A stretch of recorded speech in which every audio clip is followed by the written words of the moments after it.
శక్తి కలిగిన ప్రభువా, మీ వందనాలు, స్తోత్రాలు. మీ కృపా కనికరముతో మమ్మల్ని బలపరచండి, నడిపించండి. మీ శక్తిని, మీ ఆత్మను మాకు అనుగ్రహింపచేసినైనా మీ మాటల ద్వారా మేము బలపడి స్థిరపడి మీలో కొనసాగే భాగ్యమును మాకు అనుగ్రహింపచేసి నడిపించమంటూ క్రీస్తు వారి యొక్క మహోన్నతమైన నామంలో ప్రార్థించి వేడుకుంటున్నాను మా పరమ తండ్రి. ఆమేన్.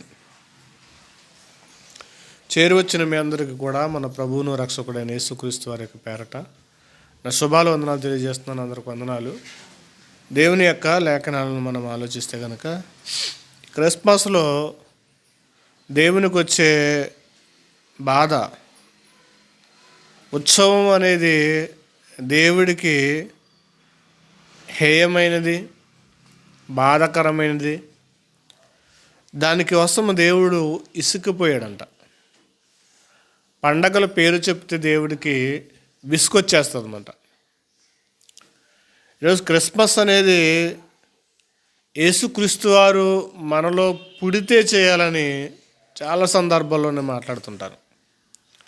మనలో పుట్టినప్పుడు, మనలో ఉదయించినప్పుడు, మనలోనికి ఆయన వచ్చినప్పుడు జరగాల్సినది. కానీ ఈరోజు యేసుక్రీస్తు వారు భూమి మీదకి 2025 సంవత్సరాలు అయిపోతున్నా కానీ ఇంకా యేసుక్రీస్తు వారికి అవే పాకలు, అవే లైటింగ్స్, అవే విధానము, అవే హడావిడి. ఎందుకు ఈ ధోరణి అంటే కనుక అన్య జనులను చూసి వారు ఎలాగైతే చేస్తున్నారో, అంటే అన్ని జనుల యొక్క ఆ బాటను వదిలేసి వచ్చాం కాబట్టి మనకు కూడా ఆ బాటను అనేది, ఆ ద్వారణ అనేది మనము కూడా చేయాలి. వాళ్ళేనా డ్యాన్సులు వేయటం, మనం వేయలేమా? వాళ్ళేనా ఈదులో సినిమాలు, మనం వాళ్ళు రికార్డింగ్ డ్యాన్సులు వేస్తారు, మనం వేయలేమా రికార్డింగ్ డ్యాన్సులని వీళ్ళు కూడా ప్రారంభిస్తున్నారు. అందుకే దేవుడు పండగల విషయాల్లో దేవుడికి బాధ, కోపము, విసుకొచ్చేసిన మాటలు కూడా దేవుడు రాస్తున్నాడు. చూడండి, ఒక మాట చూద్దాం. యెషయా గ్రంథము 14 అధ్యాయము 14వ వచనం చూడగలిగితే కనుక, యెషయా గ్రంథం 1వ అధ్యాయము 14వ వచనాన్ని మనం చూస్తే కనుక రాయబడిన మాట, మీ అమావాస్య ఉత్సవములు నియామక కాలములు నాకు హేయం, అంటే అసహ్యం, నాకు నచ్చదు అంటున్నాడు ఆయన. నాకు నచ్చదు, అవి నాకు బాధాకరం, వాటిని సహింపలేక విసిగిపోయాను అంటున్నాడు ఆయన. విసుకొచ్చేసింది దేవుడికి. దేవునికి విసుగు తెచ్చే పండగ ఏదైనా ఉందంటే కనుక అది క్రిస్మస్ ఒక్కటే. ఆయన విసుగుపోయేలా చేసేది, ఆయన్ని సమాజం సరిగ్గా అర్థం కాకుండా చేసేది కూడా క్రిస్మస్సే. ఆయన అర్థం చేసుకోలేకుండా చేసేది. ఆయన అర్థమయ్యేలా చేసేది ఏంటంటే యేసుక్రీస్తు వారి యొక్క సిలువ త్యాగం అయితే కనుక ఆయనను అపార్థం చేసుకునేలాగా, అపార్థం చేయించేలా చేసేది ఏంటంటే కనుక క్రిస్మస్ పండుగ. మనకు జరగకపోతే సమాజంలో జరుగుతున్నదే అదే, సమాజంలో దేవుడు బాధపడుతున్నది అదే, ఆ పండుగలు చూసి దేవుడు అసహించుకునేది అదే, అసహించుకునేది అదే. మనం ఒక చోటకి వెళితే పాస్టర్ గారు చెప్తున్నారు, ప్రసంగము 8ంటికి ఇచ్చారంట. 8ంటికి ఇస్తే గంట ముగించేశారంట. సరే వెళ్ళి కూర్చొని ఇంటికి వెళ్ళి భోంచేయండి అని పంపిస్తే 12 దాకా కూడా వాళ్ళ కార్యక్రమాలు అవ్వలేదంట. సరే పాస్టర్ గారు వస్తే ప్రార్థన చేసి వెళ్ళిపోదామంటే కనుక ఆయన రావట్లేదంట. ఆయన అక్కడే ఉన్నాడు. మరి 12 వరకు అలాగే ఉండిపోయారట. సరే ఇంట్లో కూర్చుండి ఉండి అంటే 12ంటికి ఎప్పుడో వచ్చి ఈరోజు ఇక్కడ ఉండిపోతారేమనుకుంటున్నాం అన్నారంట. లేదు రేపు పొద్దున్న వెళ్ళిపోవాలంటే పంపించారంట. అంటే వాక్యానికి ఇచ్చే సమయం ఎంత ఉంటుందంటే గంట. అంటే ఈ రోజులు దాటితే, డిసెంబర్ నెల దాటితే మనము స్వచ్ఛముగా చేయడానికి ఏమీ ఉండదు.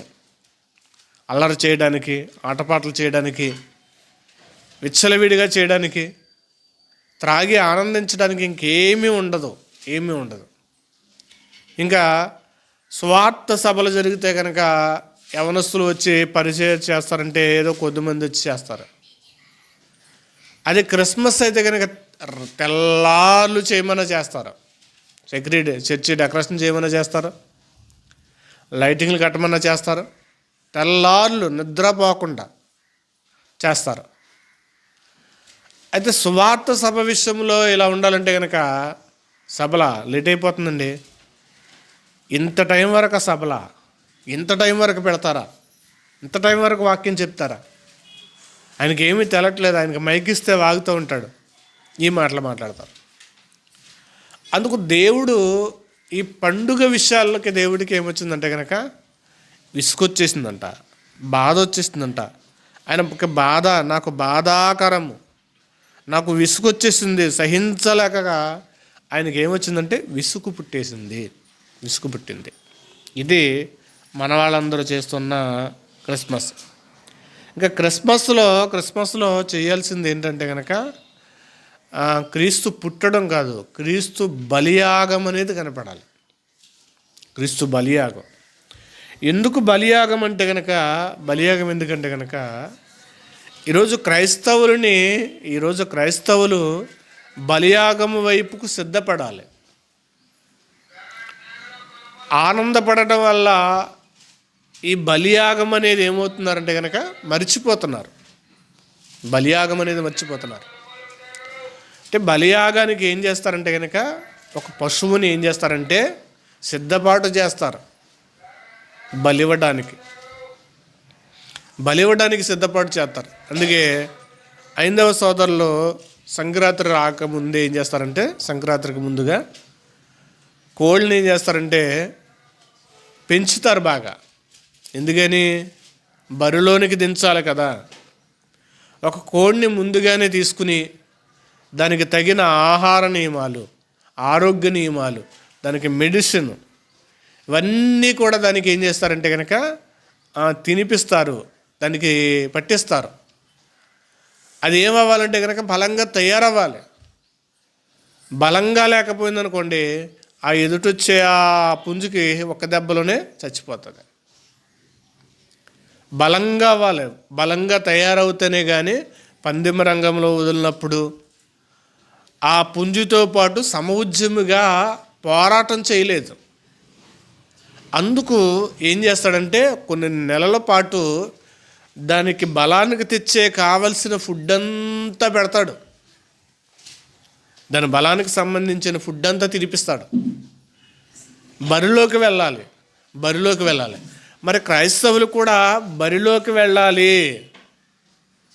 శ్రమలనే బరి ఉంది, శోధననే బరిలోనికి వెళ్ళాలి.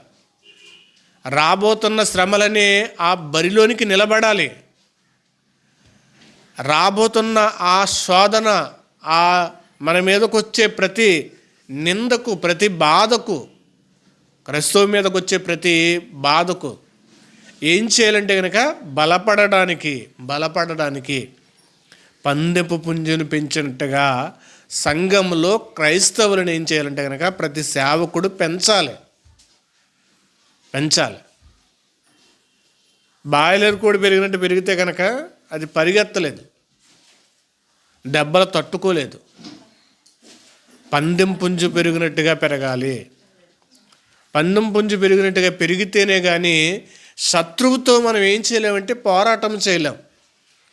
మన శత్రువు చాలా పెద్దవాడు, సాతాను, అపవాది, దురాత్మల సమూహము. వాడిని జయించాలంటే కనుక ఇంకా పండుగ చేసుకుంటూ ఇంకా ఆనందపడుతూ ఉంటే కనుక అపవాదిని మనం ఏం చేయలేమంటే కనుక జయించలేం, దాన్ని ఓడించలేం. ఒక నెలలో ఆనందంలో మునిగి తేలిపోవడము చేత క్రైస్తవుల యొక్క బాధ్యత, కర్తవ్యాన్ని ఏం చేస్తున్నారంటే మర్చిపోతున్నారు. బలియాగమునకై సిద్ధపడాలి. బలియాగమునకై మనము సిద్ధపడాలంటే కనుక ఏం చేయాలంటే కనుక ఒక మాటను చూద్దాం. హెబ్రీలకు రాసిన పత్రిక 10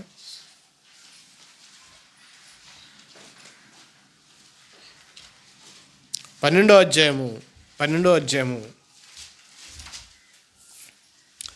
4వ వచనం నుండి చూడగలిగితే కనుక, మీరు కాదు 3వ వచనం నుండి చూద్దాం. 3వ వచనం కూడా చూద్దాం. మీరు అలసట పడకయు మీ ప్రాణములు విసుకకయు ఉండునట్లు. అక్కడేమో ఆయన అలసట పెట్టేశారు పండగ చేసి, ఆయన విసుకుపోయాడు. పండగల పేరుకే దేవుడికి విసుగా, అలసట, బాధ.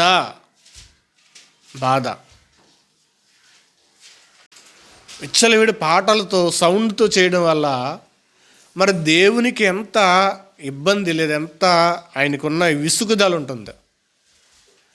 దేవుణ్ణి అడగాల్సినవి అడగకుండా, దేవునికి చేయాల్సినవి చేయకోకుండా, దేవుడు చెప్పేది వినుకోకుండా చేసేదాన్ని బట్టి ఆయనకు వచ్చే విసుగు ఎలా ఉంటుంది. అయితే దేవుడు ఇక్కడ మరలా మనకి ఏమిస్తున్నాడు అంటే ఒక చాయిస్ ఇస్తున్నాడు. మీరు అలసట పడకయు మీ ప్రాణములు విసుకకయు. ఎందుకంటే ఆ విసుగుదలంతా ఆయనకి ఇచ్చేసాం కదా, మరలా మన కోసమే. మీరు అలసట పడకయు మీ ప్రాణములు విసుకకయు ఉండినట్లు పాపాత్ములు తమకు వ్యతిరేకముగా చేసిన తిరస్కారమంతా ఓర్చుకొని ఆయనను తలంచుకునుడి అంటున్నాడు. చూడండి, మనం ఆయన్ని తిరస్కరించడం కాదు, ఆయనకి బాధ తేవడం కాదు, ఆయనకు వచ్చిన తిరస్కారం అంతా మనం ఏం చేయాలంటే జ్ఞాపకం చేసుకోవాలి. ఇదే బలియాగం, క్రీస్తు బలియాగం. మనం జ్ఞాపకం చేసుకుంటేనే మనం ఏం కాగలమంటే కనుక ఆయనకిలా తయారు కాగలం, ఆయనకిలా సిద్ధపడగలం. ఆయన స్వభావ లక్షణాలు క్రైస్తవులకు రావాలి.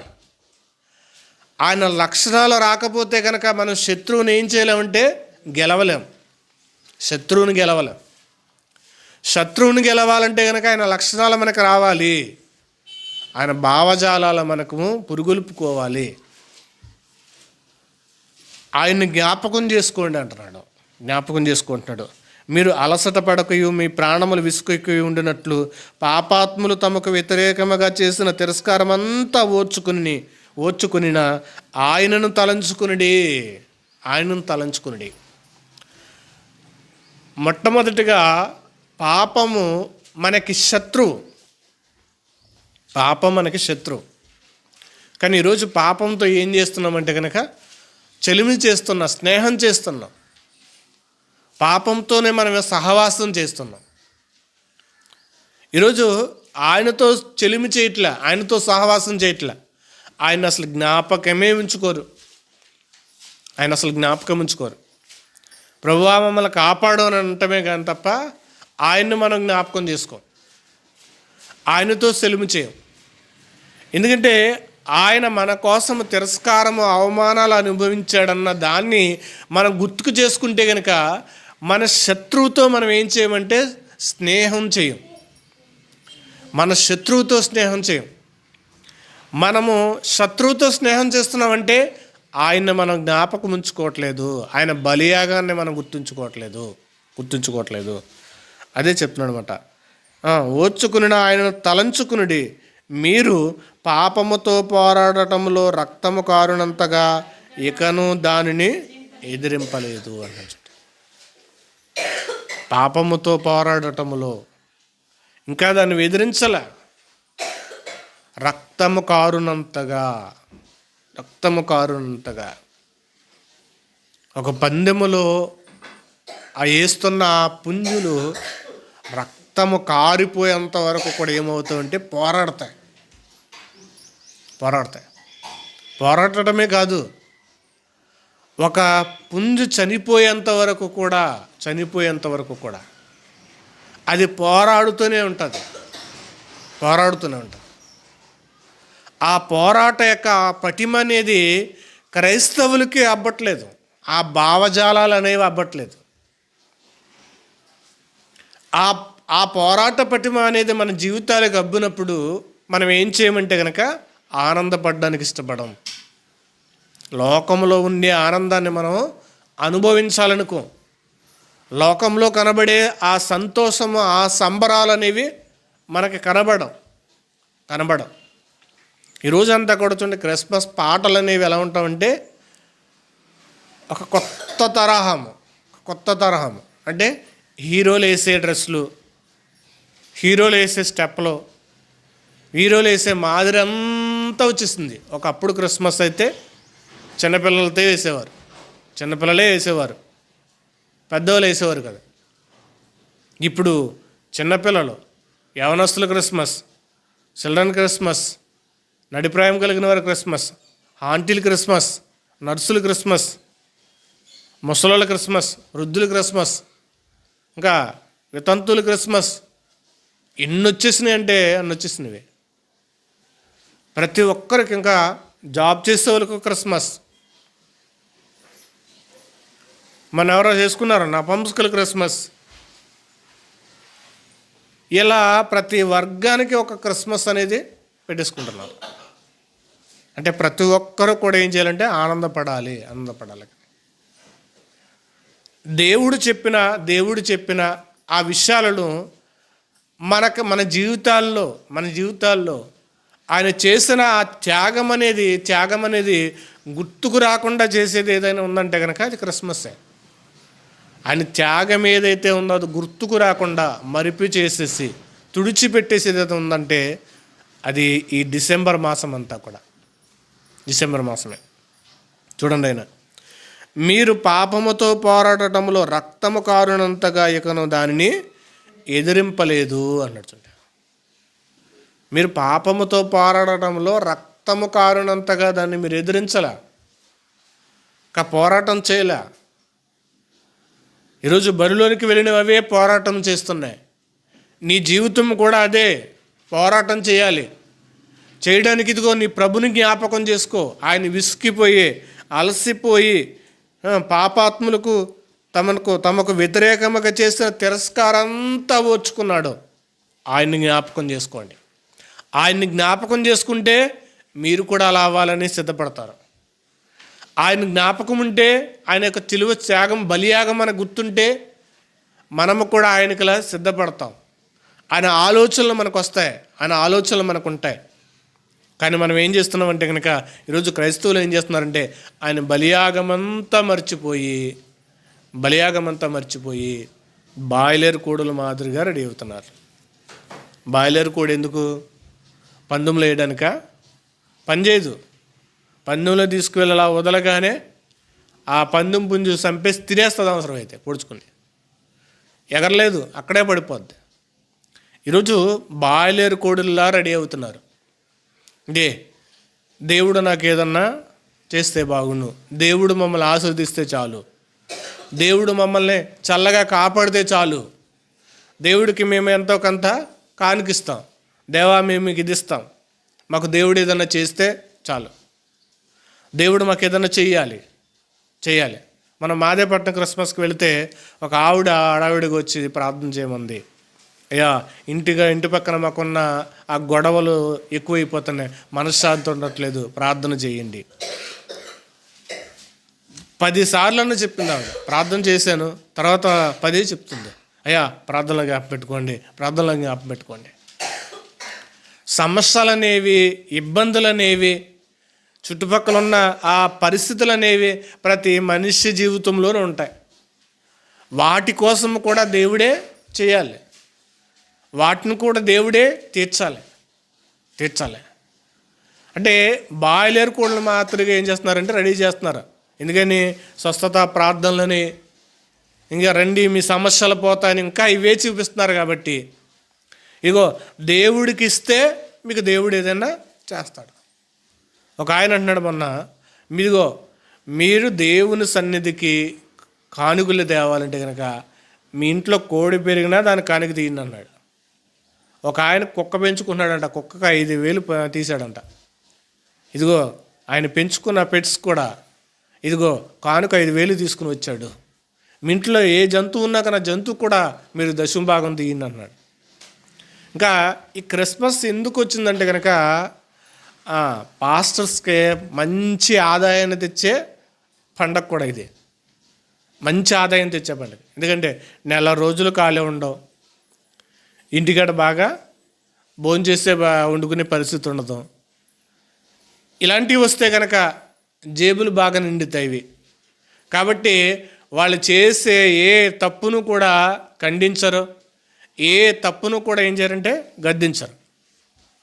గద్దించరు. ఒకవేళ ఏమనంటే కనుక వాళ్ళు ఊరుకోరు కదా. ఒకసారి సీసలే నైట్ వాచ్ అంటే 31st నైట్ వెళ్ళాం. అప్పటికి మనకి సంఘం ఏర్పడలేదు. వెళ్ళేటప్పటికి నేను ప్రసంగం చేసి యేసోపుకి ప్రసంగం ఇచ్చిన తర్వాత 12 అయింది కరెక్ట్గా. చర్చి ముందు పెద్ద అవుట్ కట్టి పేల్చారు. అందరం జడుచుకున్నాం. అక్కడ ఉన్న సిఆర్ గారు ఏమల్లా, ఏంట్రా బాబు ఇక్కడ కట్టారు పేల్చారని అల్లా. ఎందుకని ఏమనంటే రేపు పొద్దున లేవాల్సింది ఎవరు కదా. ఇలా వాళ్ళకు లోబడిపోయి దేవునికి అసలు ఏమాత్రము భయపడకుండా జడవకుండా మనుషులకే జడిసి సేవ చేసేవాళ్ళు ఎవరంటే కనుక పాస్టర్స్ ఎక్కువ ఉంటారు. మనుషులకే జడిచి మనుషుల్ని అలాగే ఉంచేసి, అంటే బాయిలర్ కోళ్ళ రెడీ చేసి రేపొద్దున్న అది పందెంలోనికి వెళ్ళకముందే కోసుకుని తినేసేలాగా, సాతాను వాళ్ళని చంపి నరకానికి తీసుకువెళ్ళిపోయేలాగా తయారు చేస్తున్నారు. తయారు చేస్తారు. దేవుడు మనలను బలియాగముగా కావడానికి మీరు పాపముతో పోరాడటంలో రక్తము కారునంతగా పోరాడలేదు. ఏమో క్రీస్తు నమ్ముకుంటే కనుక మన మీద రాళ్ళు విసరచ్చు, అది ఇంకా జరగల. క్రీస్తుని ఎందుకు నమ్ముకున్నామని మన మీద కత్తి తీసుకురావచ్చు, అది ఇంకా జరగల. మన మీద వెలివేయవచ్చు, అది ఇంకా జరగల. అవి జరగడానికి మనం ఏం చేయాలంటే కనుక బలియాగంకై మనం ఏం చేయాలంటే కనుక సిద్ధపడాలి. ఇంకా బాధలు, అనారోగ్యాలు, ఇంకా పరిస్థితులు, ఇంకా సమస్యలు, శోధనలు ఇవే అడుగుతూ కూర్చుంటే కనుక ఆయన వచ్చేస్తే లేకపోతే శోధనలు అనేవి మన జీవితంలో ప్రవేశిస్తే నిలబడే పరిస్థితి అనేది ఎక్కడ ఉంటుంది? నిలబడే పరిస్థితి ఎక్కడ ఉంటుంది? అందుకే క్రైస్తవులందరూ కూడా బలియాగానికి సిద్ధపడాలి. అలా సిద్ధపడినప్పుడు మాత్రమే మనము పాపముతో పోరాడటంలో రక్తము కారునంతగా మనం ఇంకను దాన్ని ఎదిరింపలేదు. ఎదిరించే స్టేజికి రావాలి. మనం పాపాన్ని ఎదిరించాలి. పాపంతో మనం పోరాటం చేయాలి. యేసుక్రీస్తు వారిని అంగీకరించినందుకు మన మీదకు వస్తున్న ప్రతి తిరస్కారాన్ని మనం ఏం చేయాలంటే కనుక సహించాలి, ఓర్చుకోకపోతే కనుక మనం తగిన రీతిగా మనం ఏం చేయాలంటే కనుక అవలేము. అందుకే మరొక మాటను మనం చూడగలిగితే కనుక ఇంకా క్రైస్తవులకి ఏముండాలంటే కనుక ఆత్మ తీవ్రత, ఆత్మ బలం, ఆత్మల భారం అనేది రావాలి. ఇవి రావాలి. ఆత్మ తీవ్రత అనేది ఉంటే కనుక మనం పాపం చేయడానికి మనం సహజించాం. ఆత్మ బలం ఉందనుకోండి, ఎలాంటి శోధనైనా జయించగలం. ఆత్మ యొక్క తీవ్రత ఉన్నప్పుడు ప్రభు యొక్క రాకడకే మనం ఏం చేస్తామంటే ఆకాంక్షిస్తాం, నిరీక్షిస్తాం. ఆత్మల తీవ్రత లేదు కాబట్టి ఈరోజు ప్రభు రాకని పక్కన పెట్టేశారు. ప్రభు మొదటి రాకడనే పట్టించుకుంటున్నారు. ప్రభు మొదటి రాకడకున్న ప్రయారిటీ ప్రభు రెండో రాకడకు వచ్చేదానికి ప్రయారిటీ ప్రాధాన్యత అసలు ఇవ్వరు. ఎందుకని ఆయన కనబడడు, రాడు, ఎప్పుడు వస్తాడో తెలియదు. కాబట్టి మనం మొదటి రాకడలో మునిగిపోదాం. యేసుక్రీస్తు వారు వచ్చిన ఆ మొదటి రాకడనే గుర్తించుకుంటారు తప్ప రెండో రాకడికి ఎందుకు అవకాశం ఇవ్వట్లేదు, ఎందుకు సమయాన్ని ఇవ్వట్లేదు. రెండో రాకడని ఎందుకు యేసుక్రీస్తు రెండో రాకడని ఎందుకు ఆహ్వానించట్లేదు? ఎందుకు రెండో రాకడని ఆహ్వానించట్లేదు? ఎందుకు పిలవట్లేదు? ఎందుకు ఆయనకు స్వాగతం ఇవ్వట్లేదు? ఎందుకంటే ఆత్మల బలం లేదు, ఆత్మల భారం లేదు, ఆత్మల తీవ్రత లేదు. కాబట్టి ఆత్మ తీవ్రత వచ్చిన వారు ఏం చేస్తారంటే కనుక రెండో రాకడ కోసమే చూస్తారు. ఇంకా రెండో రాకడకు చూస్తూ చూస్తూ మనం ఏం చేయాలంటే కనుక తీవ్రత మనకు వచ్చినప్పుడు మనం ఏం చేస్తామంటే ఇప్పుడు ఒక వైద్యుని దగ్గరికి మనం వెళ్ళినప్పుడు వైద్యుని దగ్గరికి వెళ్ళి మనం పరీక్షలు చేయించుకున్నప్పుడు షుగర్ అని తెలిసిందనుకోండి. షుగర్ అని తెలియగానే కంగారు పడిపోతారు. ఎందుకని? షుగర్ వచ్చేసింది అని. అప్పుడు డాక్టర్ ఏది చెబితే అది చేస్తాం. ఇవి తినొద్దు, ఇవి మానేయండి, ఇవి మానేస్తే మీరు కొంతకాలం ఆరోగ్యంగా ఉంటారు, బ్రతకగలరు అని ఈ మందులే వేసుకోవాలంటే కనుక మనం వాటిని ఏం చేస్తామంటే తూచా తప్పకుండా పాటిస్తాం. ఒక షుగర్ వస్తే, ఒక అనారోగ్యం వస్తే, ఏ వ్యాధి వస్తే ఆ వ్యాధికి ఏది మానేయమంటే వైద్యులు, డాక్టర్ గారు, అది మానేస్తాం. కానీ ఈరోజు క్రైస్తవులకు వచ్చింది ఒక అనారోగ్యం ఏంటంటే కనుక ఆత్మరోగం వచ్చింది. ఆ ఆత్మరోగానికి దేవుడు మానేయమన్నవి కొన్ని ఉన్నాయి. దేవుడు మానేయమన్నవి కొన్ని ఉన్నాయి. అవి మానట్ల, అవి మానాలి. ఇప్పుడు మనం చూడండి, దేవుడు రాస్తున్న మెడిసిన్ మనం చూస్తే కనుక పిలిపిలికి రాసిన పత్రిక, పిలిపిలికి రాసిన పత్రిక 2వ అధ్యాయము 14వ వచనం మనం చూడగలిగితే కనుక 14వ వచనం చూస్తే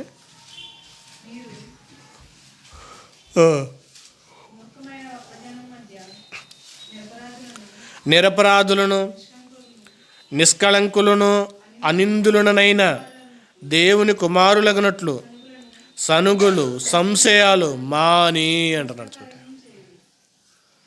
ఇవి మాని అంటున్నాడు. అంటే దేవుడు మనకు వచ్చిన రోగానికి మన ఆత్మకు బలము లేదు, మన ఆత్మ తీవ్రత లేదు, మనకు జీవితం ఆత్మీయమైన తీవ్రత అనేది లేదు కాబట్టి ఆత్మ బలహీనంగా ఉంది కాబట్టి దేవుడు కొన్ని మెడిసిన్ రాస్తున్నాడు. ఇవి మానేయండి, ఇవి మానేస్తే నీకు ఆత్మ బలం వస్తుంది, అది చెప్తున్నాడు అన్నమాట. నిరపరాధులు నిష్కళంకులను అనిందులనై దేవుని కుమారులగునట్లు, నీకున్న రోగం పోయి దేవుని కుమారులగునట్లు సనుగులు సంశయాలు మాని సమస్త కార్యాలు చేయండి అంటున్నాడు. చూడండి, సనుగులు సంశయాలు ఇవి మానేస్తే మనం ఏం చేస్తామంటే కనుక దేవుని కుమారులు అవుతాం. మన ఆత్మ బలము గలదవుతుంది, ఆత్మకు తీవ్రత అనేది పెరుగుతుంది. మరొక విషయాన్ని చూద్దాం. పేతురు రాసిన మొదటి పత్రిక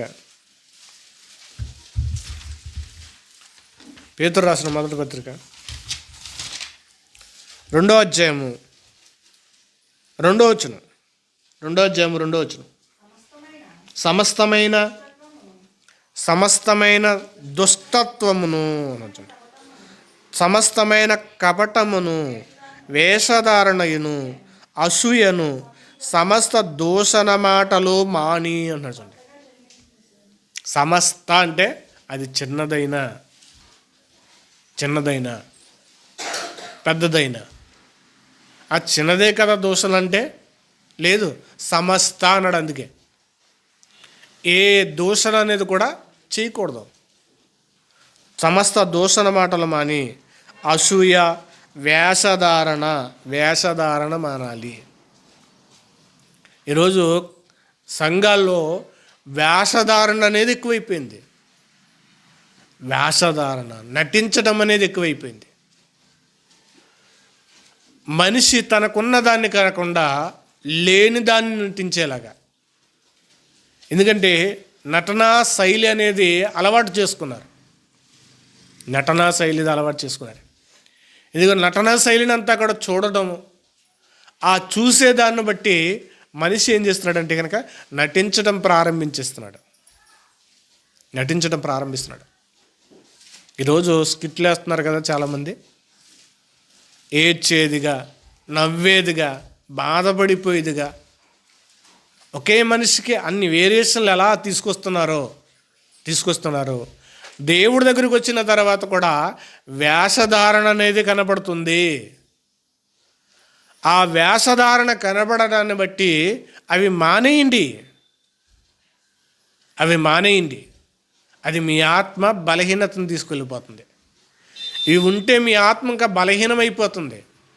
మీ ఆత్మ బలహీనమైపోతే కనుక ఆయన్ని చేరుకోలేదు.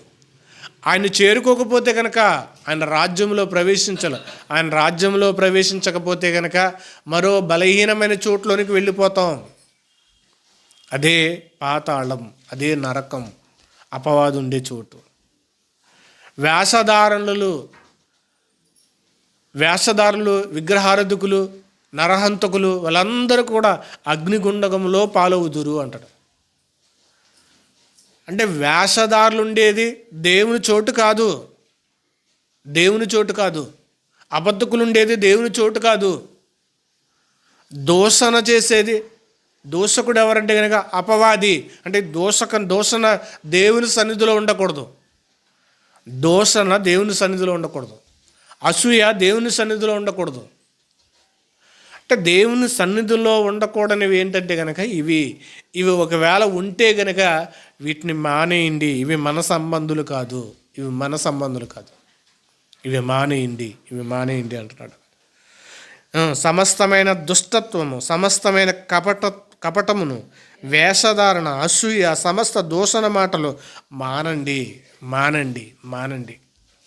చాలా సంగతులు చెప్తాడు దేవుడు. ఇవి మానండి. క్రొత్త నిబంధనలో పౌలు గారు ఎక్కువగా చెప్పిన విషయాలు ఇవి మానండి. శరీర కార్యాలు స్పష్టమైనవి, ఇవి మానాలి. ఇవి మాంతేనే మన ఆత్మకు అనారోగ్యం పోదు, మన ఆత్మ బలపడదు, ఆత్మకు తీవ్రత అనేది రాదు, ఆత్మీయమైన తీవ్రత అనేది మనకు రాదు. మన ఆత్మ బలహీనమైపోతుంది. మన ఆత్మ ఏం చేయాలంటే కనుక బలపడాలి. మన ఆత్మ బలపడితే కనుక మనము ఆయనతో ఉంటాం. ఆత్మ బలపడాలంటే కనుక ఆయన బలియాగం కింద ఉండాలి క్రైస్తవులు. ఆయన బలియాగం కింద ఉన్నప్పుడు మనం ఏం చేయమంటే కనుక ఉత్సవాలు చేయం, ఆయన బాధ పెట్టం. పాపముతో పోరాడే విషయంలో మనం ఇంకా పోరాడడానికి సిద్ధపడలేదు. యేసుక్రీస్తు వారు ఎప్పుడు వచ్చేస్తారో తెలియదు. ఈరోజే అవ్వచ్చు, రేపే అవ్వచ్చు, ఏ రోజో తెలియదు. రాకముందే ఒక మనిషి మార్చుకోగలిగితే గనక రాకముందే మార్చుకుంటే గనక మన జీవితాలు బాగుంటాయి. ఆయన వచ్చాక మారిన ప్రయోజనం ఉండదంట. అప్పుడు రొమ్ము కొట్టుకున్నా, కన్నీళ్లు పెట్టినా, ఏడ్చినా ఉపయోగం ఉండదు. ఆయన వచ్చేసినప్పుడు. రాకముందే దేవుడు మనకి ఏమిస్తున్నాడంటే ఒక అవకాశాన్ని దేవుడు మనకిస్తున్నాడు. దేవుడు ఒక చాయిస్ అనే దేవుడు మనకిస్తున్నాడు. అసూయ మానేయండి, వేషధారణ మానేయండి. ఇవన్నీ మానితేనే ఇదిగో మీ ఆత్మ బలం అనేది పెరుగుతుంది. మీ ఆత్మ బలం పెరిగితే మీకు బలియాగం అనేది వస్తుంది. బలియాగంకై మీరు ఏం చేస్తారంటే సిద్ధపడగలరు. చూడండి, సమాజంలో ఎన్నో అనారోగ్య పరిస్థితులు, ఎన్నో రోగాలు, ఎన్నో ప్రాబ్లమ్స్. 2025 అయిపోతుంది. 2025 అయిపోతుంది. ఒక ఆదివారం ఉంటుంది మనకి. ఈ సంవత్సరం అంతా కూడా జరిగిన విపత్తులను జ్ఞాపకం చేసుకుంటే కనుక ఎన్నో ప్రమాదాలు జరిగినవి. ట్రైన్లో యాక్సిడెంట్లు అయినాయి, బస్సులు కాలిగిపోయినాయి, అనేక మందిని భార్యలు భర్తలను చంపేశారు, అనేక మంది చెరచబడ్డారు, అనేక మంది బాలికలను పాడు చేశారు. ఎన్నో అత్యాచారాలు, ఎన్నో మర్డర్లు, ఎన్నో మానభంగాలు ఎన్నో జరిగినవి. వరదలు వచ్చేస్తున్నవి, మొలకలు వచ్చినాయి, కొట్టుకుపోయారు జనం. ఏది కూడా మనిషికి ఈ భూమి మీద శాశ్వతమైనది లేదు. ఈ భూమి మీద ఏది శాశ్వతం కాదు. అన్నీ అశాశ్వతమైనవే. అన్నీ అశాశ్వతమైనవే. ఏది కూడా మనిషికి శాశ్వతంగా లేదు. ఒక పక్క రోగాలు, ఇవన్నీ ఉన్నప్పుడు ఇంతటి మనిషి జీవితంలో అసూయ ఇవన్నీ ఉంటే కనుక ఆయన్ని చేరుకోలేం, ఆయన దగ్గరికి వెళ్ళలేం. ఆయన దగ్గరికి వెళ్ళాలంటే కనుక ఇవి మానేయండి, ఇవి మానితే ఆయన చేరుకోగలం. దేవుడు ఇందాక చదివిన ఎబ్రీయులకు రాసిన పత్రికలో అన్నాడంటే, మీరు అలసట పడకయు 12:3లో మీరు అలసట పడకయు మీ ప్రాణములు విసుకకయు ఉండునట్లు. అంటే దేవుడు మరలా మనకే ఏమిస్తున్నాడంటే అలసట అనేది లేకుండా, అలసట పడకుండా, అంటే అనారోగ్యాల బారిన పడకోకుండా, మీరు అలసట పడకయు మీ ప్రాణములు విసుకుపోక. ఈరోజు రోగాల చేత, ప్రమాదాల చేత ఇసుకుపోయిన జీవితాలే కదా. వీటన్నిటికీ ఒక సొల్యూషన్ దేవుడు తీసుకుని వచ్చాడు. ఈ భూమి మీద కాదు, అక్కడ ఎంతో ఇసుకుపోయారు, ఎంతో అలసిపోయారు, ఎన్నో బాధలు పడ్డారు, ఎన్నో నిందలు అనుభవిస్తున్నారు, ఎన్నో రోగాల బారిన, ఎన్నో ప్రమాదాల బారిన పడిన దేవుడు మనకేమిస్తున్నాడంటే కనుక విసుగుకుండునట్లు పాపాత్ములు తమకు వ్యతిరేకముగా చేసిన తిరస్కారములంతా ఆయన ఓర్చుకున్నాడు. అంటే మన ఓర్పంతా, మనం ఓర్చుకోవలసిందంతా కూడా ఆయన ఓర్చుకుని మనకేమిస్తున్నాడంటే ఇక్కడ కనుక మీరు జాగ్రత్తగా ఉంటే కనుక అక్కడ మీరు ఏం చేస్తారంటే నాతో కూడా యుగాలు ఆ బాధలు లేకుండా ఉండగలరు. ఇక్కడ మాత్రమే బాధలు, ఇక్కడ మాత్రమే శోధనలు. కాబట్టి ఆయన ఓర్చుకోవడానికి మనకు ఒక అవకాశాన్ని ఇచ్చినప్పుడు, మన కోసమే ఆయన ఉండే లోకాన్ని ఆయనతో ఉండడానికి మనల్ని సిద్ధపాటు చేస్తున్నప్పుడు, మనకున్న అసూయ ఇవన్నీ మానినప్పుడు వేషధారణ, కపటము ఇవన్నీ మానివేసినప్పుడు క్రొత్త లోకంలో క్రొత్త జీవితాన్ని అనే దాన్ని ఏం చేస్తామంటే మనం ప్రారంభించగలం. క్రొత్త జీవితాన్ని ప్రారంభించగలం. ఆయనతో యుగయుగాలు ఆనందాన్ని ఇస్తున్నాడంటే కనుక ఇక్కడ మనము కొన్ని విడిచిపెట్టమన్నాడు అంతే. కొన్ని వదిలేయండి అన్నాడు. దేవుడు మనల నుంచి మనకిచ్చేది ఎంతంటే కొంత తగ్గించుకుంటే కనుక చాలా ఎక్కువ ఇస్తానంటున్నాడు ఆయన. చాలా మీరు ఊహించనిదంతా, మీరు ఊహించలేనిది, మన ఊహకు అందనిది దేవుడు ఆ లోకంలో మనకి ఇవ్వడానికి ఇష్టపడతాడు ఆయన. కానీ మనల్ని ఏం చేయమన్నాడండి? కొంత విడిచిపెట్టేయండి. మీరు అసూయ, సమస్తమైన కపటమును, దుష్టత్వమును, వేషధారణ, అసూయ, సమస్త దూషణ మాటలు మాని క్రొత్తగా జన్మించిన శిశువును పోలిన వారిగా ఉండండి అన్నాడు. క్రొత్తగా జన్మించే శిశువు ఎలాగైతే దుష్టత్వం, కపటత్వము ఎలాగైతే ఉండదో, అప్పుడే పుట్టిన ఆ శిశువుకి ఎంత అమాయకత్వంగా కనిపిస్తుందో ఆ లక్షణాలు, ఆ తత్వం మీకు వచ్చినప్పుడు, అలా ఉండగలిగినప్పుడు, ఇదిగో ఆయన ఉండే లోకంలో ఆయనతో మనం జీవించగలం. కాబట్టి ఆయన ఉండే లోకంలో మనం జీవించడానికి ఆయన వచ్చే మొదటి రాకడ కంటే రెండో రాకడకి, ఆయన బలియాగానికి మనము ప్రయత్నించినట్లయితే కనుక, ప్రాధాన్యత ఇచ్చినట్లయితే కనుక మనము ఆయనతో పాటు మనం ఉండగలం, ఆయనతో మనం జీవించగలం. ఆయనతో మనం యుగాలు జీవించేవారుగా, యుగాలు ఆయనతో ఆనందపడడానికి, ఇక్కడున్న కొంత జీవితానికి బాధ అయినా, శ్రమ అయినా, నిందైనా అనుభవించి, ఆయన చెప్పిన మాటలు మానేయమన్నవి మానేసి బాధ అనుభవించి మనం జీవించగలిగినప్పుడు మనకి శాశ్వతమైన జీవితాన్ని దేవుడు సిద్ధపరుస్తున్నాడు. శాశ్వతమైన లోకాన్ని దేవుడు మనకి ఇవ్వడానికి సిద్ధపడుతున్నాడు.